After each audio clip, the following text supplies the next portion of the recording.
নমস্কার বন্ধুরা, কেমন আছেন অবশ্যই একটু কমেন্ট বক্সে জানাবেন।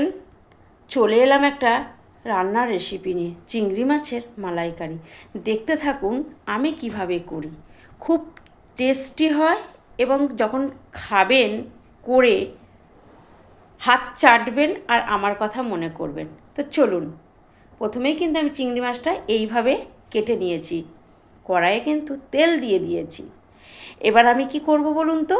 সবাই জানেন চিংড়ি মাছটা একটু ভেজে নেব। হ্যাঁ, কড়াইয়ের মধ্যে একটু পোস্তদানা দেখতে পাচ্ছেন, আমি আলু ভেজেছি, পরিষ্কার করে নিয়েছি, তারপরেও দু একটা পোস্তদানা লেগে আছে, তো কোনো অসুবিধা হবে না। মাছটা আমার কিন্তু ভাজা হয়ে গেছে, হালকা করে ভেজেছি, বেশি লাল করে ভাজিনি। এবার দেখুন আমি পেস্টের জন্য কি নিয়েছি। আদা, রসুন, লঙ্কাটাকে চিড়ে নিয়েছি, আর একটুখানি পেঁয়াজ। তো আপনারাও কিন্তু এইভাবে করে একবার দেখতে পারেন, অনেকে তো অনেক রকমভাবেই করেন, আর এই সহজ পদ্ধতিতে করলে পারবেন। তো আমি হাফ নারকোল কুড়ে নিয়েছি, মশলাটা আমার রেডি হয়ে গেছে, মাছটা তো দেখতেই পাচ্ছেন। এবার আমি কি করব বলুন তো? ফোড়নেতে অবশ্যই আপনারা কে কী দেন আমি জানি না, একটু কমেন্ট বক্সে জানাতে পারেন। আমি কিন্তু দেখুন ডালচিনি দিচ্ছি, আর তার সাথে আমি একটু ছোটো এলাইচি দিচ্ছি। তো আপনারা কিভাবে করেন আমাকে একটু কমেন্ট বক্সে জানাবেন। আমি কিন্তু এইভাবে করি, খেতে কিন্তু সত্যি বলছি খুব সুন্দর হয়। তো আমি দেখুন ফোড়নটা দিয়ে দিলাম, তার সাথে একটুখানি নাড়িয়ে দিলাম যাতে ও থেকে একটা সেন্ট বেরোয়। এবার আমি কিন্তু পেঁয়াজ বাটাটা দেবো। পেঁয়াজ বাটাটা যখন একটু কষিয়ে তেল ছাড়বে, তারপর কিন্তু আমি আদা বাটাটা দেবো।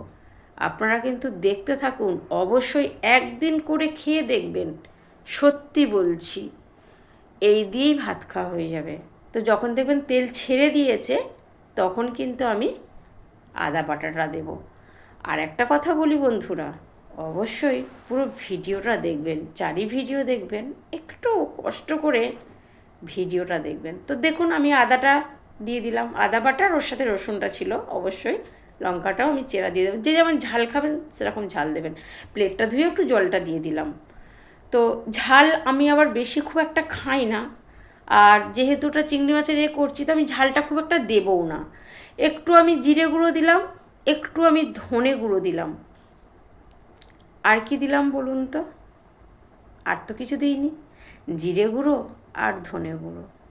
তো আমি কি করব এবার দেখুন, অবশ্যই ওটাকে ভালো করে নাড়িয়ে নেব। হ্যাঁ, হলুদ তো দিয়েইছি, তবে এটাকে হলুদ ছাড়াও কিন্তু করা যায়, আর হলুদ ছাড়া সাদা সাদা দেখতেও ভালো হয়। তবে যে যেভাবে করবে, আপনারা হলুদ দিতেও পারেন, নাও দিতে পারেন। হ্যাঁ, স্বাদ মতো নুন দেবেন।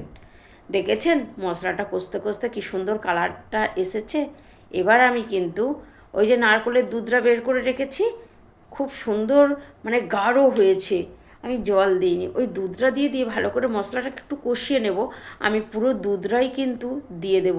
আর নারকেল চিংড়ি করতে মালাইকারি করতে নারকেলের দুধ কিন্তু লাগবেই। হ্যাঁ, মানে নারকেলের যে ডাস্ট হয়, নারকেল যে শুকনো, সেটাও কিন্তু দোকানে কিনতে পাওয়া যায়, ওটাকেও কিন্তু গরম জলে ভিজিয়ে দিতে পারেন। হ্যাঁ, আমি একটু জল দিয়ে দিলাম বাটিতে ধুয়ে। তো ওই নারকেলটাও কিন্তু গরম জলে ভিজিয়ে রাখতে পারেন, দোকান থেকে শুকনো নারকেল কেনা যায়। তো সেইটাতে অত ভালো টেস্টি হয় না, আমি করে দেখেছি। যাই হোক, এবার দেখুন ফুটে গেছে। আমি কি করলাম বলুন তো? চিংড়ি মাছটা দিয়ে দিলাম, দিয়ে আমি কিন্তু একটু চাপা দিয়ে রেখে দেবো। তো আমি একটু জল দেবো, একটু গ্রেভি হলে না খেতেও কিন্তু ভালো লাগে। তো আমি দিয়েই দিয়েছি। এবার দেখুন এটা ফুটছে, আমি একটু চাপা দিয়ে রেখে দিয়েছিলাম, সেটা আর দেখাইনি, পুরোটা তো দেখা যায় না। এবার দেখুন হয়ে গেছে, আমি গরম মশলাটা ওপরে ছড়িয়ে দিলাম, দিয়ে আমি কিন্তু নামিয়ে নেব। আমার কিন্তু রেডি হয়ে গেছে, যে যেমন খাবেন সে তেমন কিন্তু গ্রেভিটা রাখবেন।